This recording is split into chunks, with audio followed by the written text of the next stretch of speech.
I feel a bit tired of like, why do I have to keep being branded as like, oh, this female bartender? Like it's a title that has been around for so many years. The thing that saddens me is that we're saying this over and over again, but it still needs to be said. It still needs to be put out there because there are still women who are being oppressed.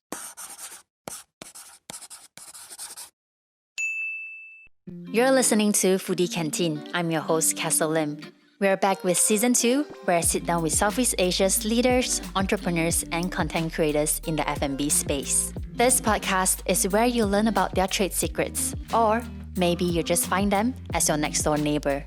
This show is supported by Good Foodie Media. For foodie who wants to connect to the world through food, they curate the best spots to eat and drink in Malaysia, Bangkok, and Singapore. Check them out on Instagram for more. Born with a literal hole in her heart, Amanda Wan describes herself as a difficult kid, but it made her more courageous and determined. Whether it was venturing off her family's line of work as artist to become a Starbucks barista, or fearlessly diving into and crushing the male-dominated industry of bartending, she made both a drink and a name for herself. Amanda was later named one of the top 25 bartenders in Hong Kong by Drinks World Asia 2014-2015 and top 3 in the prestigious Bacardi Legacy Cocktail Competition in Hong Kong, Macau, and Taiwan.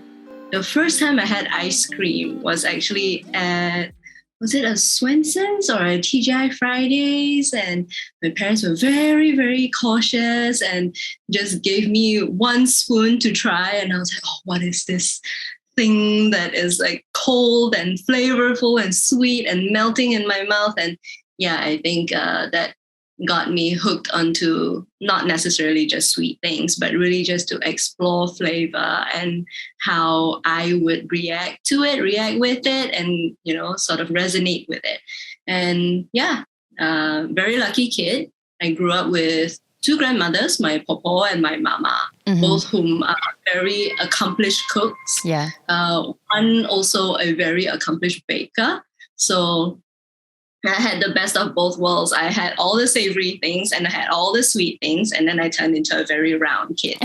So I think that was probably the greatest part of my childhood. So even though my parents were still very strict with the food that we had in the house, it was all brown rice and carrots, and, you know, there were no chips and no chocolates. But when I went over to my mama's house, which is where my cousin lives as well, she would have like all the bagua and all the soda and all the ice cream that I wanted. And so, yeah, it was great.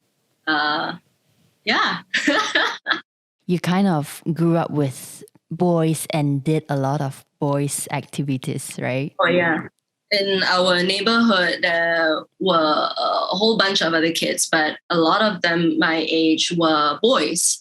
And they were like, oh, okay, you know, like kids should play with kids their age. And then we would do all the regular stuff and go and catch fish in the longkang, catch tadpole, climb this, climb that, hop over the fence. And so it's like, you know, it just didn't feel odd to me until I started wearing dresses and they had to wear, you know, they still wore shorts, and you know, they would like go to the back alley and go and have a pee. And I'm like, how come they can have a pee in the back alley, but I cannot?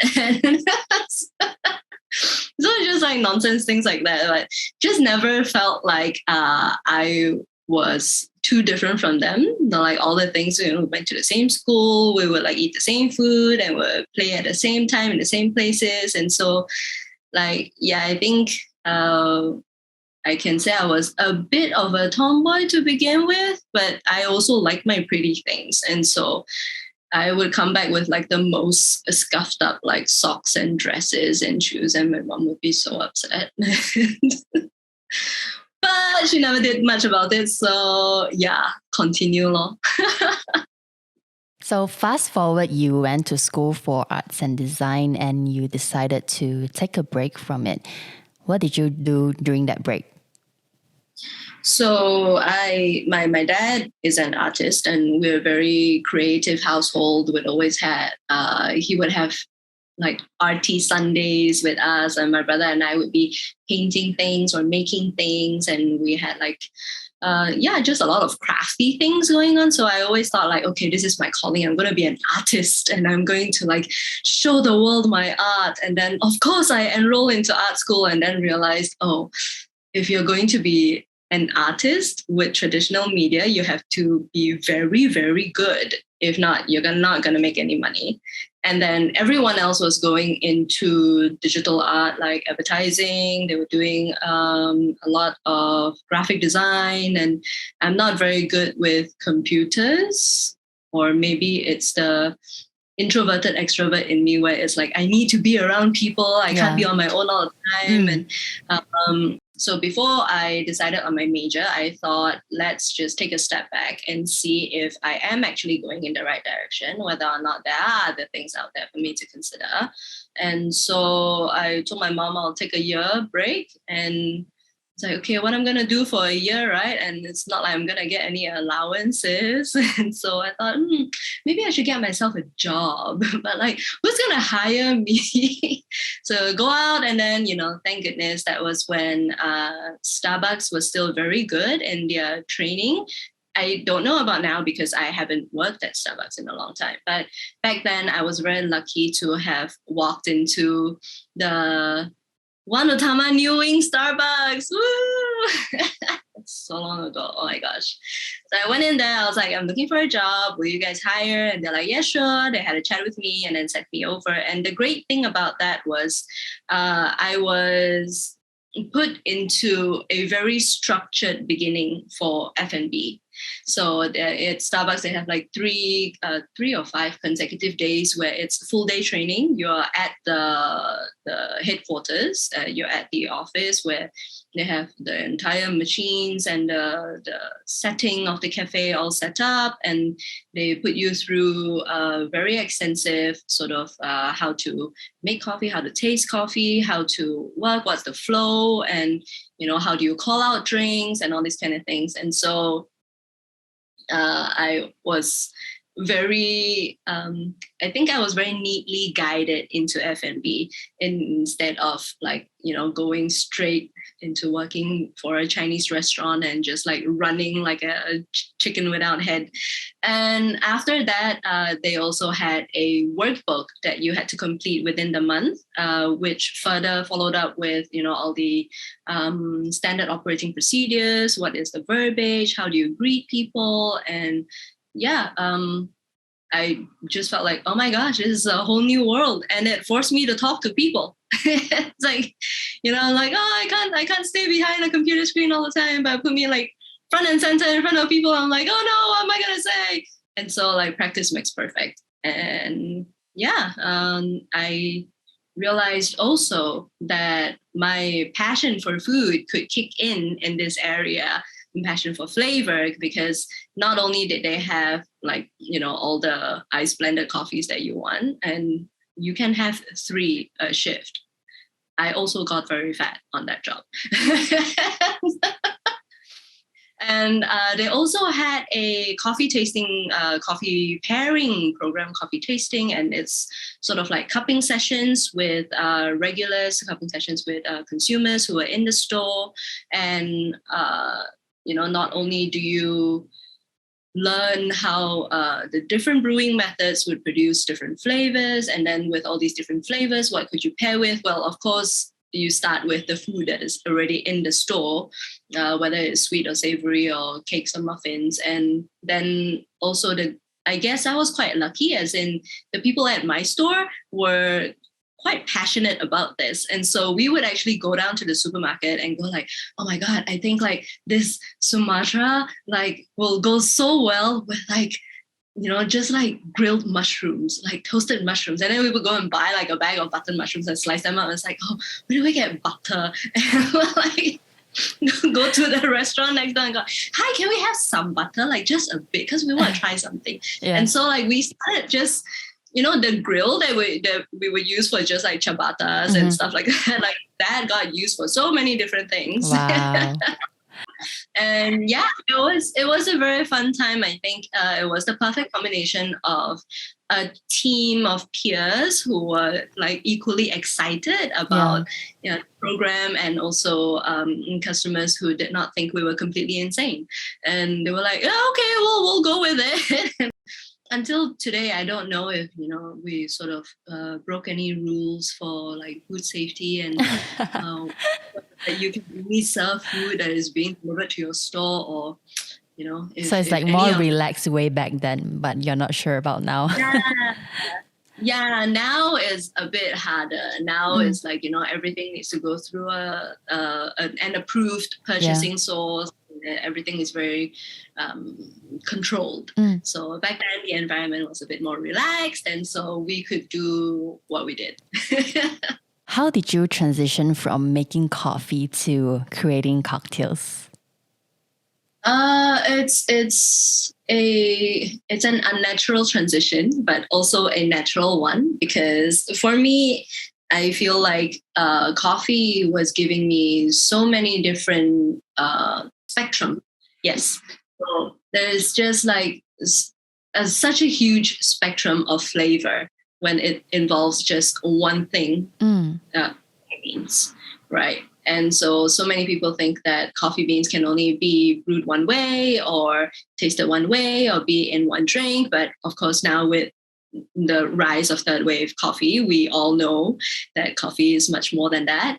And then I got intrigued by grapes. And I thought, okay, how can just one thing, grapes, but there are so many varietals, you have the Sauvignon Blanc grape, you have the Merlot grape, you have the blah, blah, blah, so many things. And so it's like, okay, so it's not just grape, it's not just red wine, white wine, it's not just champagne. And there are like so many varieties as well. I'm like, okay, I want to study more. And so I walked into a wine shop that was near my house and just straight up asked them, are you hiring? Wow. They're like, not exactly, but I guess we could chat. That was Amanda Wan. You're listening to Foodie Canteen. When we come back, more on how one injury led Amanda to become an award-winning bartender. This show is supported by Good Foodie Media. For foodie who wants to connect to the world through food, that's where you go. Find Penang Foodie, KL Foodie, Bangkok, and Singapore Foodie on Instagram. They curate the best spots to eat and drink in these cities. After a while, I unfortunately got into an accident where I dislocated my elbow. We may or may not talk more about that.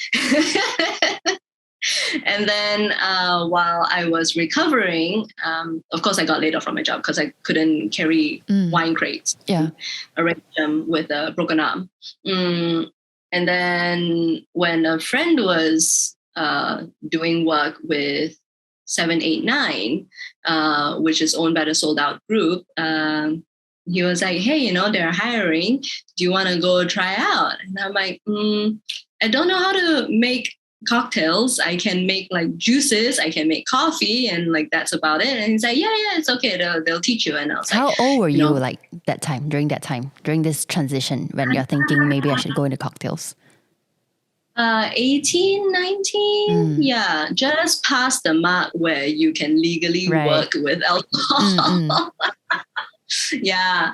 And then so I went in, I had a chat, the owners and the GM, they were very, very sweet. Michelle. And then she was like, oh, when can you start? I was like, I can start anytime. I'm not working right now. And she was like, do you want to start tonight? I was like, tonight's a bit of a rush, but I could come back tomorrow. Yeah. So I started, and then of course the first day, not knowing anything, I thought, like bar environment need to be like classy and sexy and all that. So I turned up in heels and nearly died. By the end of the shift, I couldn't. And of course, like my bar supervisor back then, the late Frankie Anthony, he thought that I was just gonna quit on the spot. Like, she's not gonna come back tomorrow. Like, this is a lost cause. Like, she turned up in this, basically. And then the fun thing was, I actually thought, you know what? I'm not I'm not going to just do this once and be done with it. Like, I want to see what there is, what's in it. And so the next day I showed up in boots. Like, they were the most ridiculous looking boots. They had like fur trim, and at least they were flat. Mm-hmm. But yeah, I turned up in boots and I was like, I can what? Like, what should I do? What can I do? Show me. And then Frankie was like, okay. This is not a complete lost cause, so let's see what we can do with her. And he basically taught me a lot of the basics for bartending, and he was just such a good coach. And he's super fierce, but has got a huge heart of gold. I miss him so much. He basically gave me a teaspoon and was like, how you begin your journey in this industry, in this world of cocktails, is you have a teaspoon with you now, and you are going to taste 1 teaspoon out of every single bottle that there is on the shelves. And I was like, whoa, amazing. and then, that was just like an artist getting not only like, your standard 10 to 12 color box of crayons, and now it's like, the set that opens up, and then the drawers that open up to the next compartment, and you're just like, oh my goodness, there's so many colors to play with. So yeah, that was an exciting part of my life. Back in 2010, at your first bartending competition, you were the first female bartender to represent Malaysia in a competition in Greece. Tell us about that story. Yeah, that was super unexpected as well, because, it was my first year bartending professionally. That's when I joined the Hilton Hotel after my internship with them. They were like, this one's not half bad. Let's hire her. I was like, okay.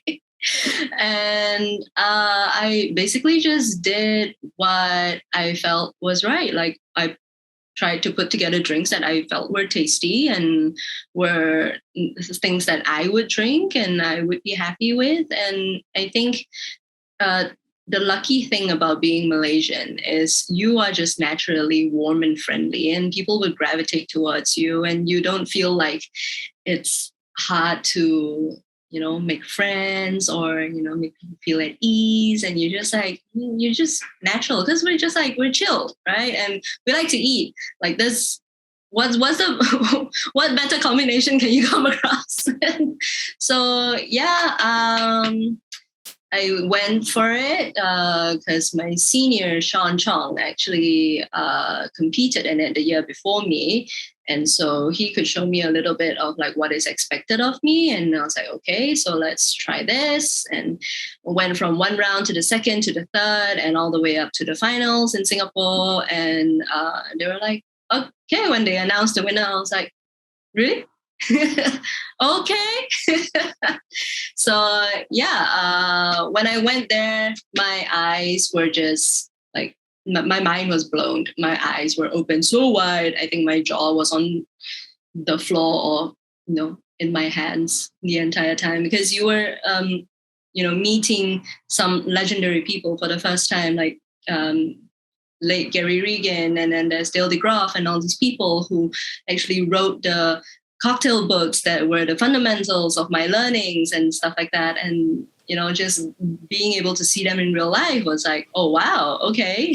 And how would you say this experience changed your life or your career even until today? It really showed me that competitions are not just for young bartenders. That there were bar managers who were well into their 40s and 50s who were competing, and owners, who ran their own bar. And then there were people who were bringing like 2 suitcases full of their own gear and their own glassware, their own ingredients, and all of these crazy contraptions that I've never seen before as well. And everyone was really going all out with it. And I think World Class, when it first started, was one of those life-changing competitions for bartenders, because not only did they test across many different skill levels, like not only your speed and also the historical accuracy of the cocktails you were making, and also food pairing, that was another round, and also how you would serve a bottle, and all the different serves. And so, there was a market challenge as well, where you had to pick up what will be given. I was given 40 euros, and then I could run to the nearest store market to go and grab whatever ingredients I wanted, come back and make 2 contrasting drinks. Wow. And I came away from that competition thinking, oh my gosh, I could do this for life. Like, wow, this is not something that I am going to consider just for the short term, or I have to do something else. But there are people who are completely dedicated to actually making themselves the top of their craft out of this industry. And so, I stuck around. You've worked in different cities in Indonesia, UK, Russia, Hong Kong. Which city do you think impacted you the most? So I didn't work per se in these cities, but I did visit these cities in terms of a work environment, because I was either going for a competition, or I was going to do a presentation, or just to have like a guest bartending shift or stuff like that. So even though they were sort of like short-term stints, either from a day to a week, it still was a huge surprise to me that I was traveling for work as a bartender. My favorite city, I have to say, is Hong Kong, because I spent the most time in Hong Kong, and I also grew the most in Hong Kong, where I went from not just a bartender to a bar manager, and then moved across the board to be part of the beverage development team as well. And I always tell people that there are 2 ways to growth. Like, you either grow linear, that's just like, either up, or down. So you either get like, more and more in depth, or you get like better and better at like the one thing you do, or you grow horizontally, where it's across the board. And a lot of people used to say that bartenders are jacks of all trades, which I think still remains true, because, not only are you making drinks, but you're also like serving them, you're also cleaning them, you're also like cleaning the venue at the end of the night, you're washing down everything, and you're talking to people, and you're also being like, you're also being a therapist, you're also being like, you're also being like a marketeer, you're being everything. And if you have plants in the bar, you're also the gardener or the florist. So basically, why Hong Kong impacted me the most, not only did it help me grow across the board, but it was also a city where, in the time that I was there, was one of the most vibrant cocktail scenes. And there were so many people who were moving into Hong Kong. They were in Singapore, and they were moving into Hong Kong, and they were setting up shop, and all these incredible ideas were being brought in, and like all these people. And basically, Hong Kong is also one of those cities where you can transit on a flight to anywhere else in the world. And so it became a sort of hub for everyone who's doing anything and everything. So from your like high flying finance people to like all your arts and creative people. So everyone was there, and there was just a huge sort of ball of energy that was buzzing all of the time. And I love that. It's just the entire sort of can do, have somewhere like you want to go somewhere. There is a place that you want to go to, like an underground concert. There is some place like that. You want to go to like late night dim sum. There is some place like that.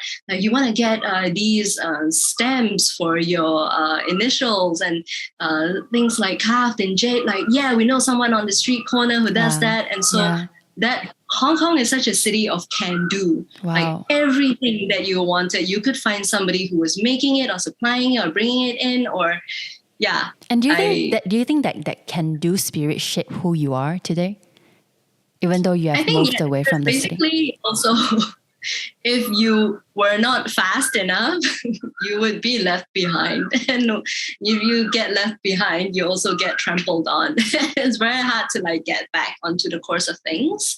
And so I think Hong Kong really gave me the drive to really like just push forward and be like, go, go, go, go, go all of the time, right? There are like 10 things happening at the same time.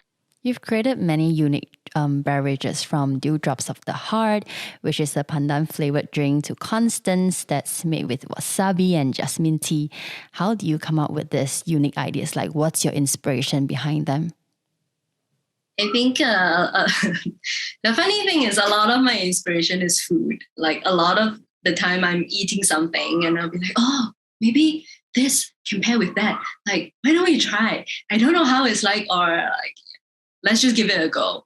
Or I could be walking along the street somewhere and, you know, something would catch my eye, or like, oh, that spark. And like, oh, how do I condense that spark into a tangible item that you can, you know, experience? Because not only do you look at a drink, but you also taste it and touch it and interact with it. So like the Dewdrops of the Heart is actually a fun story because I wanted to capture the early morning dew on blades of grass, and pandan, being this long blade of grass, can be tied to the stem of a champagne flute. And we found those champagne flutes that were sort of flared and then tapered at the top, so more of like a tulip shape. So the piece of pandan leaf actually just like sort of extended along the edge of the glass. And when you drank from it, the leaf sort of just lies gently on the side of your face. And so that's the idea of it. And, you know, some people be like, why you're so hopelessly romantic? Can you just be a bit more satsai, be a bit more realistic? You know, like how do we get things out fast and good? And I was like, yeah, but, you know, like we can prepare these in advance. And so I had pandan leaves that were cut, tapered at the bottom, and they were measured to be extending out from the glass maybe like 2 inches. And then I had floral wire, so the green wire. So, you know, florist, you just run down to them and get like, okay, I want like green wire, and then we just cut it to length. And so when there's an order, you just pick up a leaf and pick up the glass and just twist it around the base, and it's ready. So, you know, it was one of my favorite things because it was green tea, it was pandan, it was vodka, and it was just something really simple, refreshing, and it was also fizzy, which we produce using the Pellini shaker, which is a carbonating shaker. And so you would just inject CO2 into it, ice, liquid, shake it up, and it would be fizzy when you pour it out. Constance was a huge controversy, I guess. Like a lot of people either hated it or loved it. And some people were so hesitant about it that they wouldn't even taste it or try it or go near it because they're like, oh, I have like such bad experiences with wasabi. And I'm like, yeah, but, you know, used in the right amount, it's great to just sort of elevate the flavors through your olfactory senses. So it just comes up on the back of your nose. And just that little hint of it helps the jasmine and, you know, the flavors of the rum, because I was using Bacardi rum, and just all the floral notes help, you know, sort of like push it up and keep it there in your senses. And you could continue like smelling the drink even after you've tasted it. And so it's all these ideas behind it that I really enjoyed, like breaking it down and putting it back together in ways that maybe are not conventional or expected. And yeah, so some people like it, some people don't like it. It's okay. I'm not here to please everybody. For many, the bar is a place to meet friends and get a drink. But for this mixologist, the bar is a stage and an escape. Although bartenders often play the role of psychologists, they are not short of their troubles. Amanda brings us behind the bar and opens up about her frustrations with her gender overshadowing her talents, battling her self-worth, and why we should not use our friends as our therapists. What does the bar mean to you? The bar is a very special place to me because I think when I first started, the bar was an escape for me. It's somewhere that I can go to do what I wouldn't normally do and be able to be a different person, someone who's more bubbly, someone who's more, upbeat. And, when I finished, and I could just sort of go back into my shell. But also the bar is where you meet the most amount of different people. You have people who are celebrating, you have people who are grieving, you have people who, just want company. You want people who, you find people who are with friends, with family, with long lost lovers, with lovers who are about to get married. It's like, I jokingly tell people that part of my job is to be a professional eavesdropper. Like, I will never be like right in front of you asking you what's going on, but from your body language, from what you've mentioned on the phone, because people don't realize this, but when you sit at the bar, everything you say and do is like loudspeaker for us inside of the bar. So you have no choice but to turn into a professional eavesdropper. And, the stories that come through the bar is just very, very thought-provoking. I think it makes you think about a lot of stuff. It makes you think about life a lot. Is there It makes you an think. instance that you can share with us? I don't know about any one in particular. But I know friends that we've made across the bar who, have continued on to be friends with us for years after that. Yeah. And like, just there are some regulars who come in who don't even have to speak to us, and we can just prepare their favorite drink, like what they usually drink, whether it's cranberry and vodka and cranberry with a splash of soda and then squeeze of 2 wedges of lime, and then just put it in front of them. It doesn't have to be like a hugely complicated cocktail. It's just you provide what people want. And, part of it just makes you very sensitive naturally to how people are, and be able to connect, empathize with them. Because the bar is, I always like to tell people that, a bartender means someone who's tending the bar, someone who's taking care of the bar, and someone who's taking care of the people at the bar. And now these days, it doesn't end with just your guest at the bar, but it's also your colleagues and, your people that are the people that you see, your suppliers, your bosses, different people from different departments. But you always extend that tenderness to the people that you come across at the bar. And I feel that that is what makes the bar an incredibly magical place. Would you say the bar is also like a stage to you? Oh yeah, for sure. Especially when you're making drinks behind it. When people are sitting there, they are forced to look at you, and you've got to give the people something to look at, right? So part of it is also, being a natural performer, or, I know some people who are bartenders who are huge introverts, but whenever they get put behind a bar, they just feel like, this is where my confidence level comes in. And, I can talk to people and I can do things that I may normally feel more shy about doing, because at least now I'm protected by like 2 feet of concrete. and also, it's part of, it's also being a showman. Of like, okay, giving them an experience. This is what you're tasting. And then in this rum, it's been aged in a tropical climate before it goes into France, and is aged in ex-cognac barrels. And, just with your descriptions and with the way you work, the way you speak, you can transport people to a different time and place. And that is a superpower. Believe it or not. So yeah, when you do it well, you just feel like, oh wow, I did that. and I could do that, and people would feel like, oh my gosh, there's been such a fun time sitting here and watching you work and chatting with you and stuff like that, or just keeping them company as well.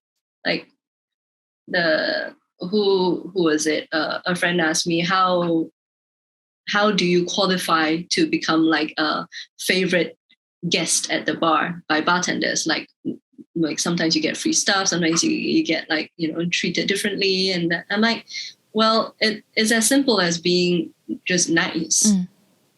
Be engaging, be engaged, and be like kind.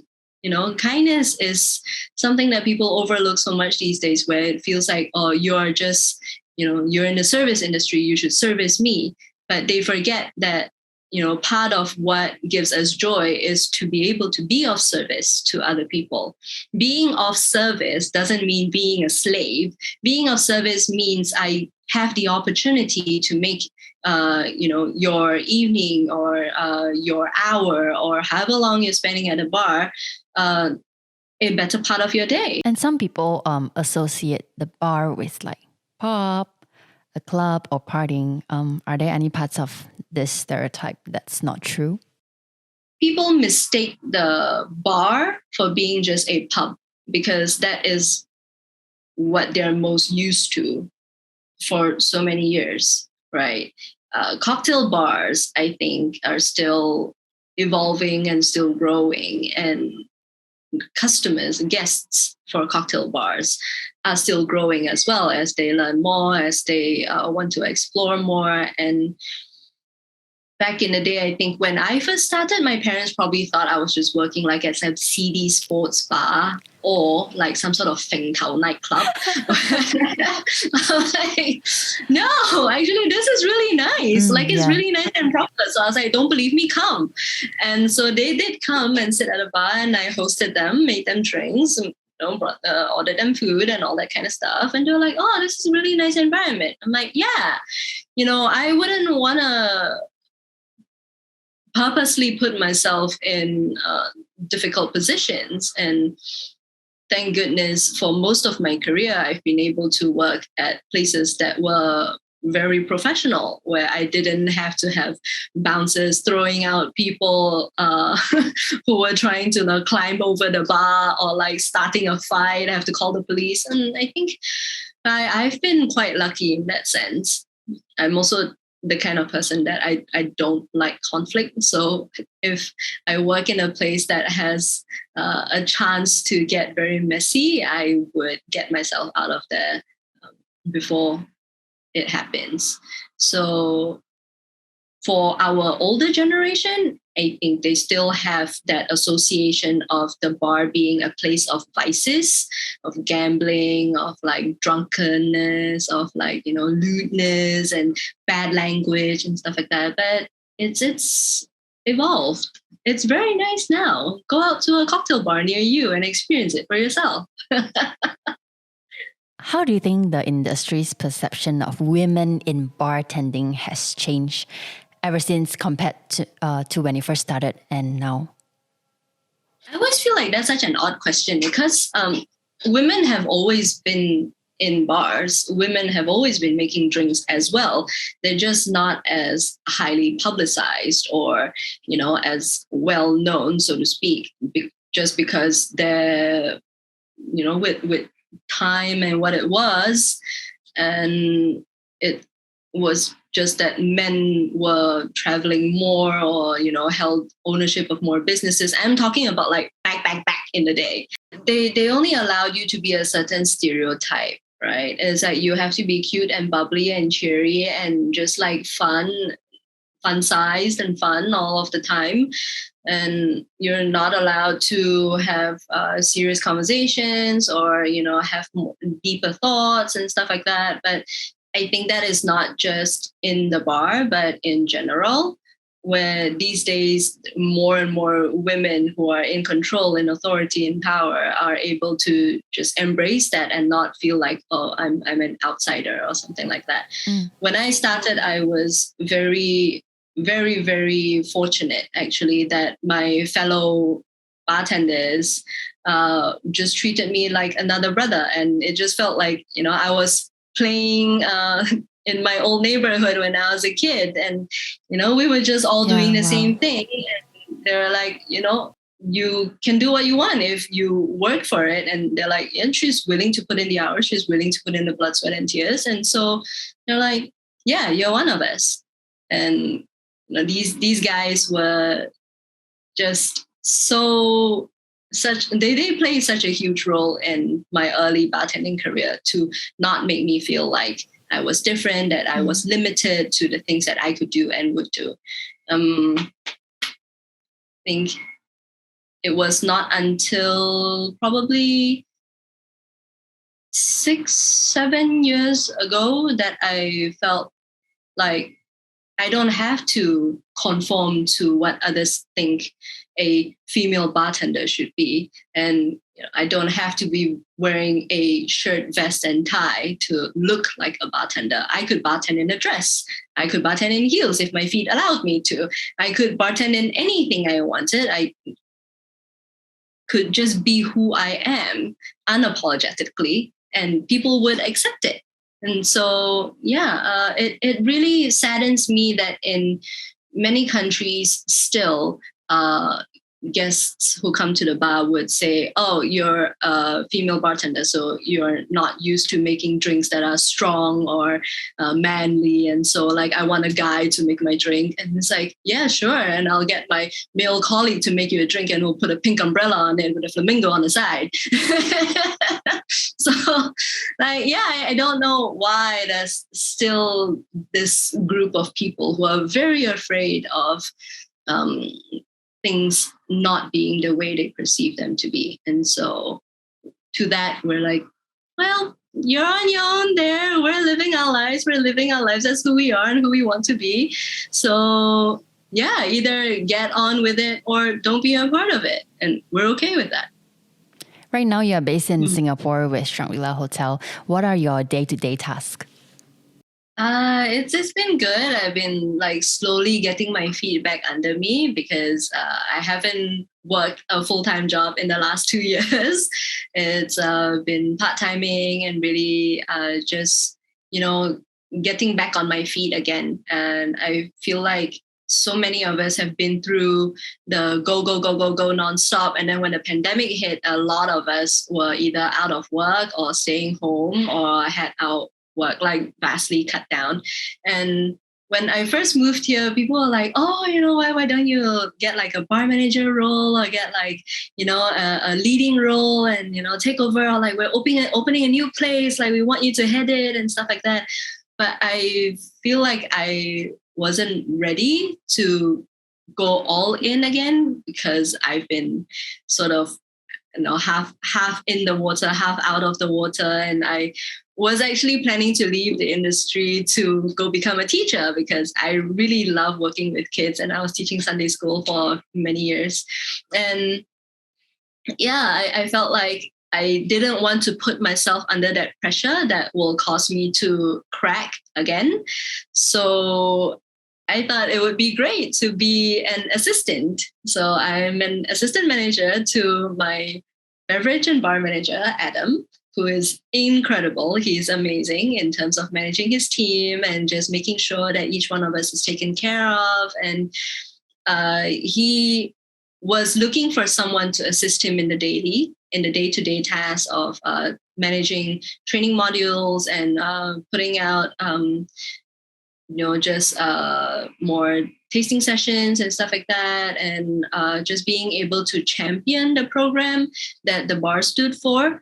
And I was really hoping to be an understudy of somebody who's already been doing this for a few years and how I can come to it and how I can add to it and how I can support it. And so I think it was a great marriage of expectations and also skill sets where he knows that he can count on me to do all of this, and I know that I can count on him to give me the direction and the purpose of the space and what we can do together as a team. And the team is just like warm and friendly and so sweet. And it's been such a joy working in this environment again. Like when I came to Singapore, I really wanted to find somewhere that I could call home again. And I wanted somewhere that it was not such a huge space, but it's cozy enough that we could do a lot more as one unit together. So Origin Bar became a great option for me, and I'm quite enjoying it so far. I think that the first couple of weeks were painful. I could not feel my feet after work, and my back was breaking. I have to book myself in for massages and get my husband to massage me. And just like, yeah, it was also a time where I doubted myself, where I'm like, oh my God, did I make a mistake? And am I not meant to do this again? But the great thing about this industry is like riding a bicycle, right? You learn how to ride a bicycle and you know how to ride a bicycle. And when you haven't been on it for a while, you just sort of like, you can ease yourself back into it. And having a team that is so understanding and so good already at what they do just made it, so much more of a joy to be a part of. And what made you take a break, like in your previous job, and you decided that you are thinking maybe you want to quit this entirely? I think when we talk about staying sober, right? People battle with different challenges in life, and I was battling a lot of self-worth issues, and also just like being on the go, doing things all of the time, and not really looking at what I needed, whether physically or mentally.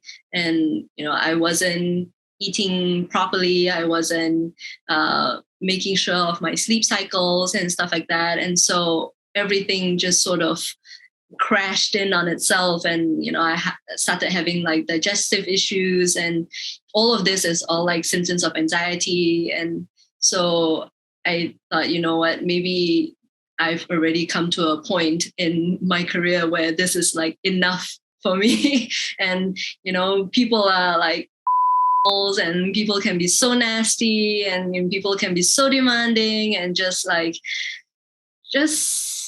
throwing their entitlement around. And you see the good in people, and you see a lot of the absolutely disgusting behavioral traits of some people in this industry.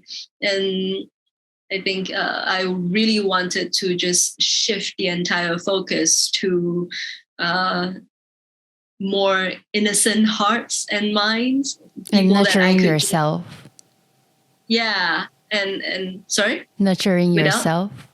Yeah. And also be able to do something that was completely different from what I was involved with before, and be, be able to rest and be able to recharge and be able to sort of rediscover myself. Like, what are my priorities now? What are the things that I want and I need? And how can I, be more attentive to what I should take care of before I try to take care of everything else. And what did you do in that process? Like, is it like reading, meditation, or something else? No.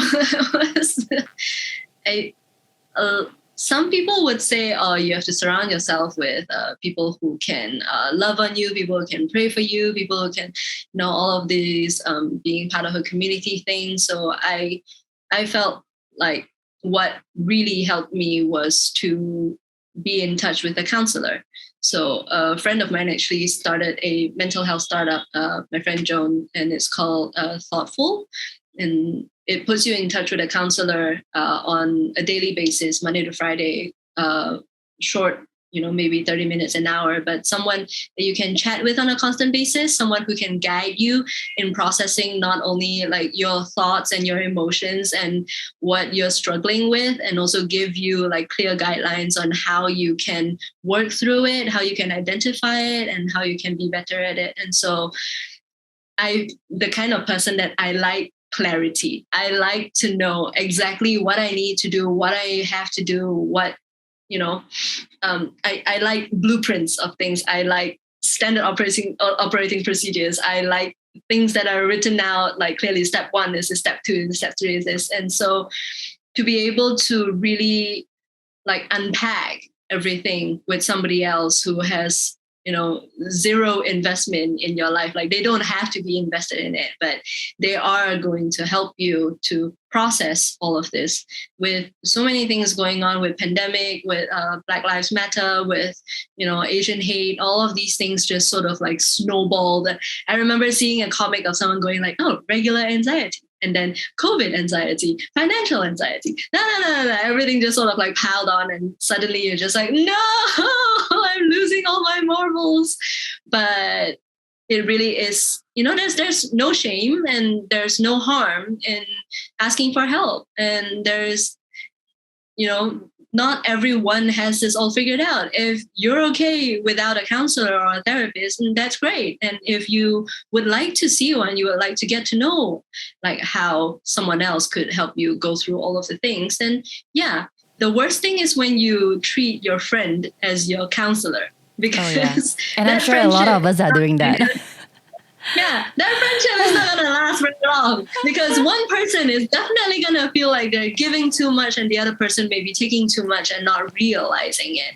But and then we also talk about boundaries, right? So these are like the boundaries that you have within friendships. But then I felt like a lot of my frustration and a lot of my anxiety was being poured out onto my husband. And he was bearing the brunt of all of my outbursts and, all of my emotional episodes. And like, why are you crying? I just can't stop crying. I don't know why. But it's just, I still feel so overwhelmed with all of the things. Like I wanted change. I wanted to do something different. I wanted to, be good at what I wanted, to find my calling again, and I wanted to be able to provide for my family. And so yeah, we want to start a family. So many things, right?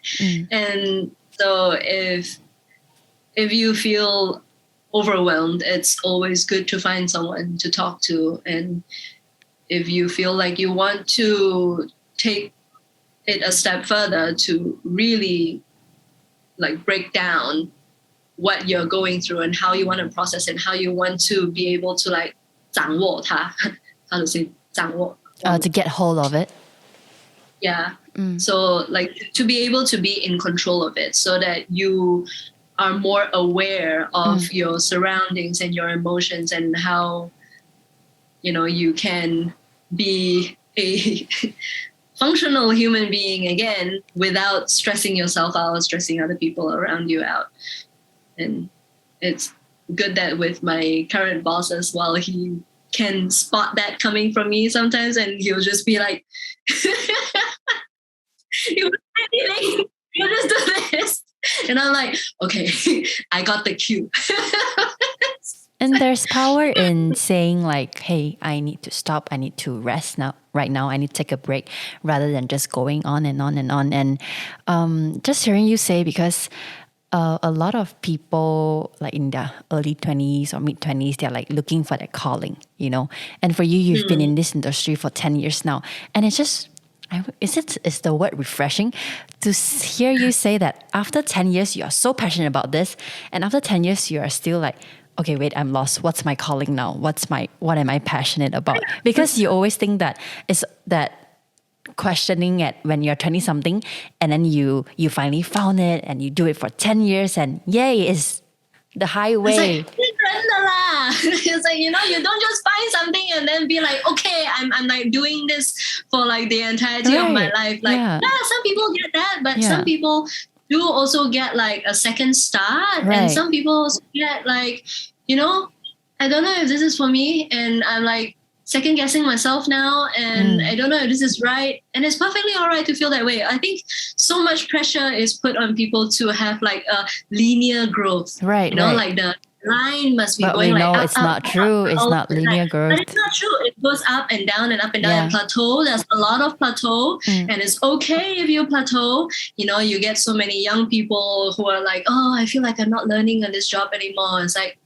yeah, that's when you're being conditioned to be perfect at what you do, better at what you do. Because when you do the day in, day out, when you do all the basic, all the tedious, all the repeating tasks, that's when you're really like 修炼, right? Yes. You're really like just making yourself better. You're like doing the mundane, the consistency, and you practice and it becomes perfect.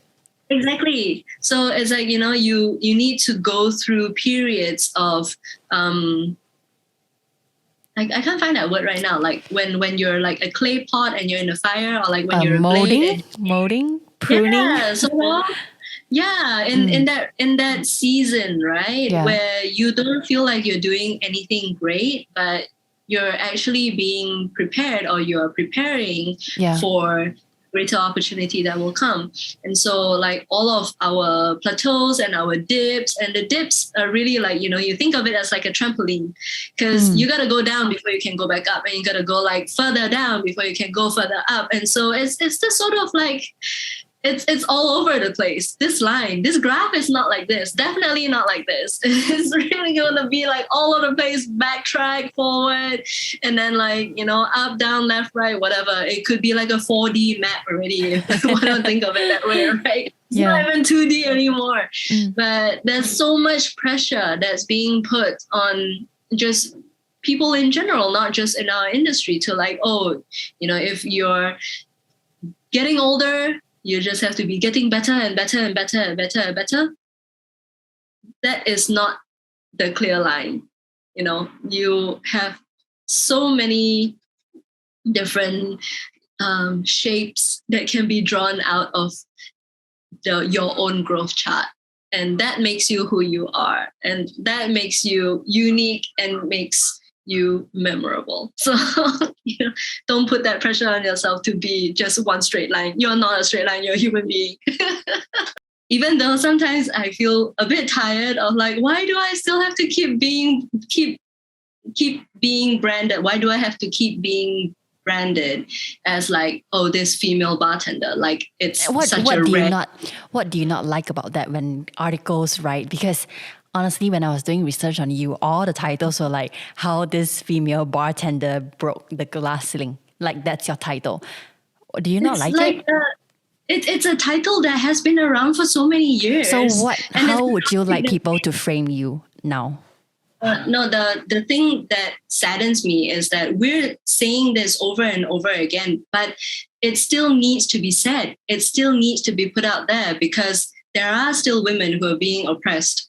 There are still women who are finding it difficult to, excel in other industries that are not generically or traditionally female focused. And so even though I feel like, here's another one again, like here's another time to go through everything, but it's needed.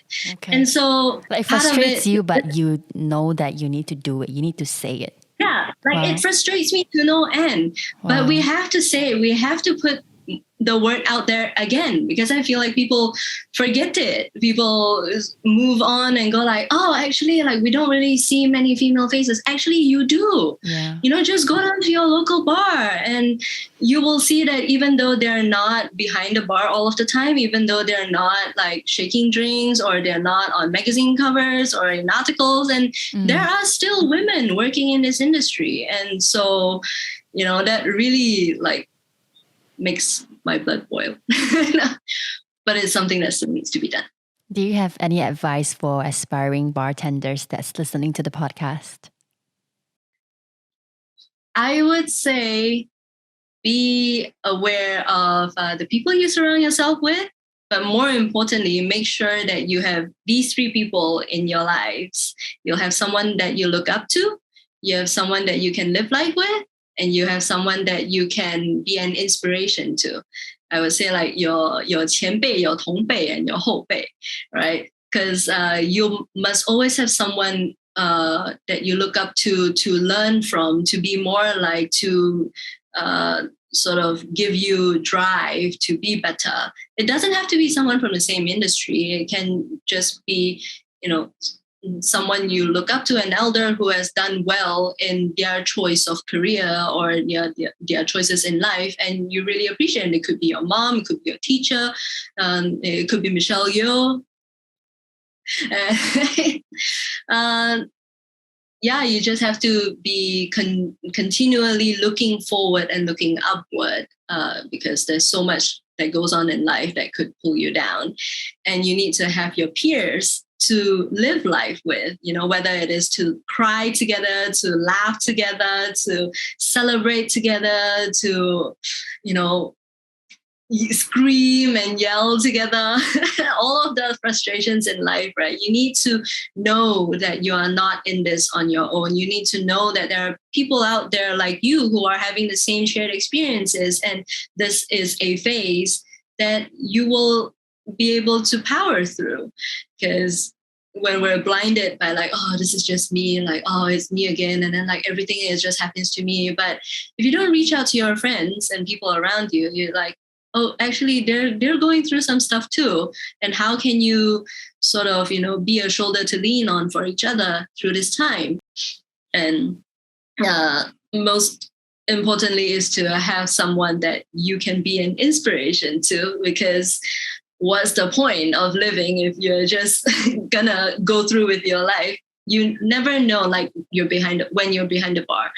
When you're behind a bar, people are always looking at you. Even when you're living your life, you think, I'm just doing what I'm doing. I'm just, being who I am. But there are people, around you who are looking at you. And some of them are looking at you for guidance. A lot of people say a lot of bad behavior are what kids pick up as children from their parents and from their elders around them.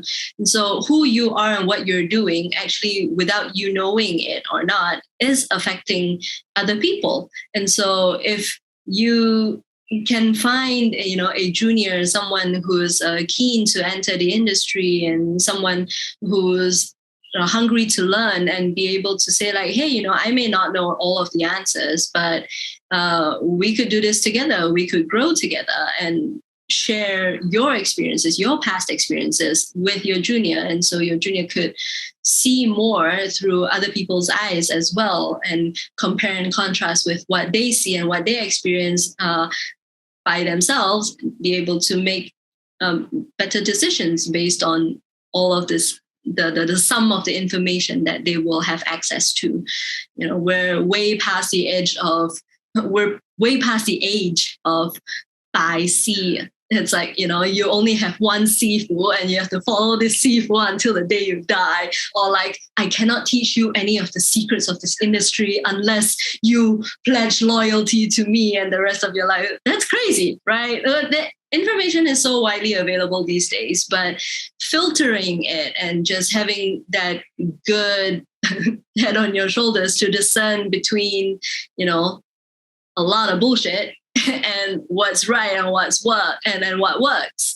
So it's really just a full circle kind of thing. I think Asians perhaps are more familiar with the three generations, 三代同堂, like to have your grandparents, your parents, and the kids all in the same household. But we need to practice this more often in our daily life as well, to have people who can be our elders and people we can learn from, and people whom we can live life with and go through our life with, and people whom we can inspire, and people who can learn from us, and how we can be held accountable to make the right choices as well, and to hold ourselves in a respectable manner, so that our juniors don't look at us and go like, they also like that. So, like there's no respect there and stuff like that.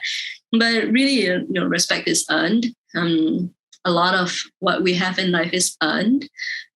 We can be part of what makes it easier for our juniors to earn it, and to share with them how it was difficult before, that they can be grateful for how it's easier now. And yeah, it's a lot of patience. It's a lot of frustration as well, but isn't that life?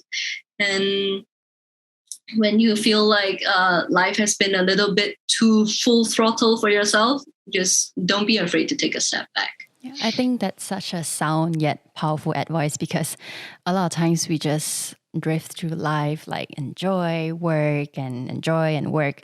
But to have the mentors, your peers, and a junior, someone you can be an inspiration to, it's also adds up to, you feel like you're accountable in your life, like you are aware of what you're doing and not just drift through life like this. And Amanda, thank you so much for coming on the show today and just sharing your story with us, your experience and your frustrations, and knowing that you still, no matter how many times you repeated yourself, this story needs to be told to make this bartending to a world, to make this world a better place. Thank you. Those are very big words, but I'm happy to share if there are people who are happy to listen. So thank you for listening. You have just listened to Amanda Wan's story on Foodie Canteen. The show is produced by me, your host, Castle Lim, and co-written by Sulin Chiang. Foodie Canteen podcast is made possible by the excellent team at Good Foodie Media. Check us out on Instagram and Facebook at Foodie Canteen for more. Follow us for brand new episodes every Friday. Thanks for listening.